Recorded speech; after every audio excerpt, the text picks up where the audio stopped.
Open the bucket. Oh, oh. Okay, there's a huge leak, burst hydraulic pipe to the cockpit. Right, we are back at the base van.com with something a little bit unusual.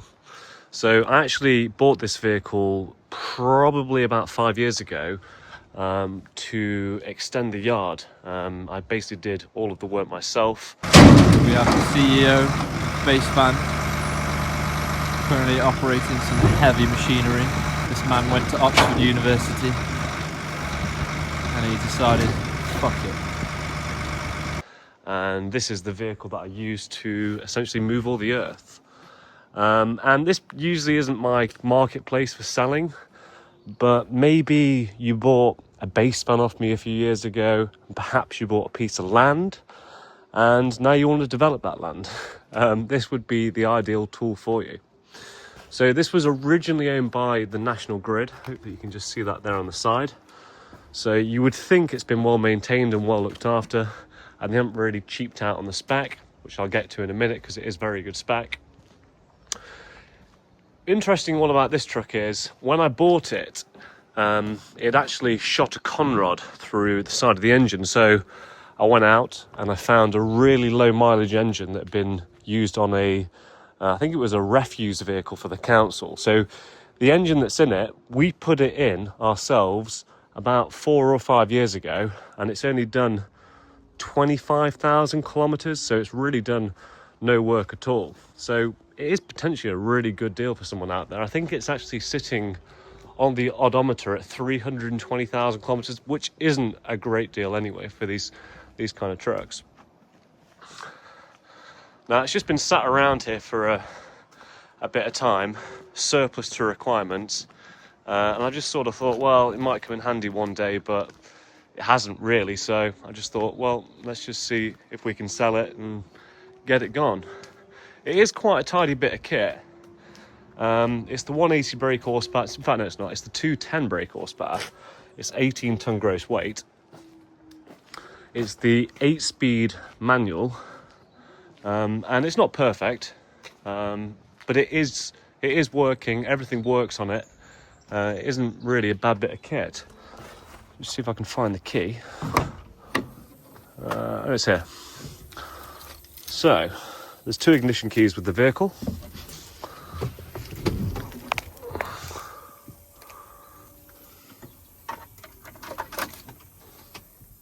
Clutch down to start this one. There we go. Sounds pretty mint. No warning lights in the dash. Haven't tested any of this stuff.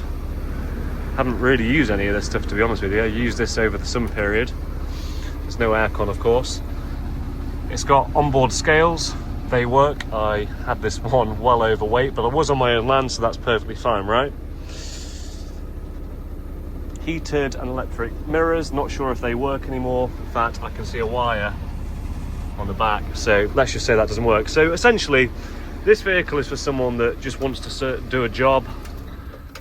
It's nothing flashy. In fact, it's pre-Euro 4, so it doesn't even have AdBlue, which is a benefit, but it means, you know, if you want to use this for your company and you're thinking about going nationwide, this probably isn't the vehicle for you. Now, when we did the engine, it had a full service and stuff like that, and really, when I was doing the yard, it probably hasn't done any more than maybe like 3 miles, really. So it was just sort of going around the yard. I've just put a couple of new chassis batteries on it. They aren't really ideal for the job.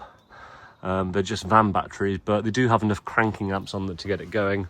Really, it probably would want some new batteries, some bigger ones. But it is starting fine. Now, if you're concerned about getting this vehicle for an MOT, the tyres are manufactured in 2019, and on the offside front, it's 2020. So in terms of getting it within the 10 years, those tyres are perfectly fine. Of course, you'd have to do something with this, bit of a sharp edge and stuff like that, but for the most part, it is looking pretty good. See if I can jump up this tyre here. Show you inside the body. As you can see, it's the grab. See, all that stuff looks a bit messy really, but that really isn't my expertise. But it does work. So yeah. Right, I suppose really, to not waste anyone's time, I ought to get the kit on the back operational and show you how it works. So I'll go ahead and do that, but first I'll show you underneath the bonnet. Antifreeze is all sorted. Yeah, I mean, it's quite a tidy old truck really. Right, let's see if it still works. Right, I've just gone ahead and lowered the hydraulic legs, so let's get up to the cockpit.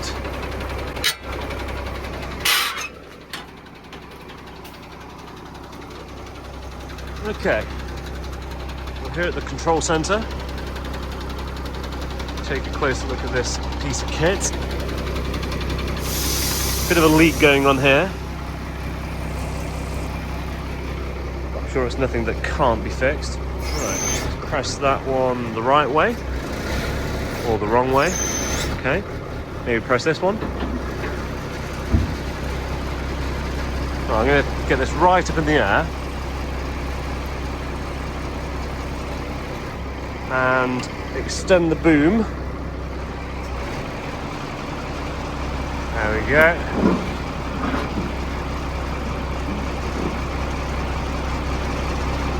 And open the bucket. Ooh. Ooh. Okay, there's a huge leak, burst hydraulic pipe. So I think I'll just leave that like that.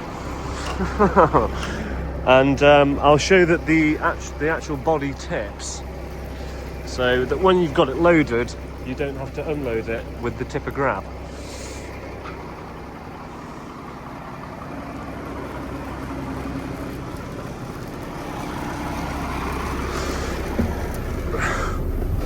Right, so if I remember correctly, this one here says tip. I'll shut the door because one thing I will say, if I was having one of these and I was using it as a day-to-day worker, I'd like to have a window there so I can actually just see out the back what's going on.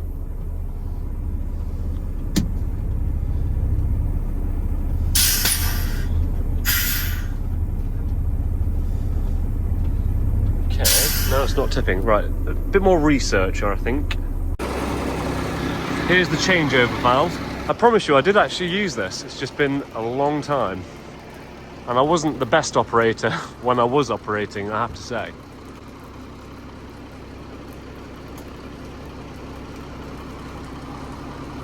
In fact, at one point I did actually catch the bucket with the tipper body. So yeah, I'm by no means a professional.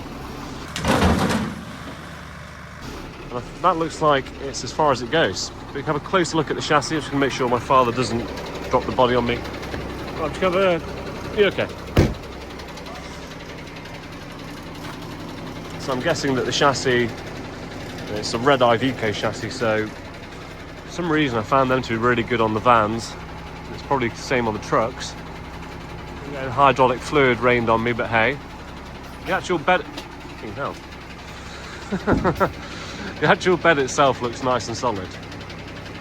If it does want some repairs, it doesn't look like it's particularly difficult really to make a repair on something like this.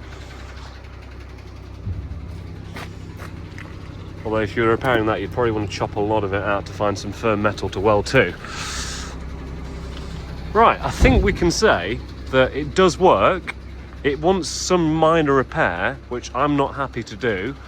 So hopefully it's the right price and you can take it and use it for your project. But I suppose I should actually drop the crane down now. Well, as I'm waiting for the wash bay to be free, to wash all the hydraulic fluid off, just having a quick chat with my old man, and yeah, I mean, we can get these pipes repaired and have this pretty operational, because I'm guessing, given that this is going to be quite a cheap one, probably the cheapest on the market for an operational tipper grab, I'm presuming the buyer's kind of going to be like us, that don't really have a clue how it works, and therefore getting it repaired might be quite tricky. So if that's the case, I will explore my contacts and get it working, get it perfectly operational for you. So just let me know, and that's what we can do. All right, thanks for watching. Right, I'm over by the wash bay. Just a quick one, just in case anyone wants to know about an awesome van that we've got. That Ford Transit is one of the best Riot Ford Transits I've ever seen. Can't wait to get it washed off underneath tonight, whilst I get washed off. So yeah, check it out.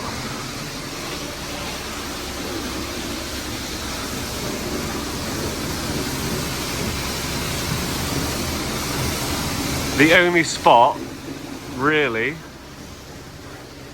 is back here. Pretty simple repair to be done though. But yeah, with an underseal, this is going to be in pretty good nick.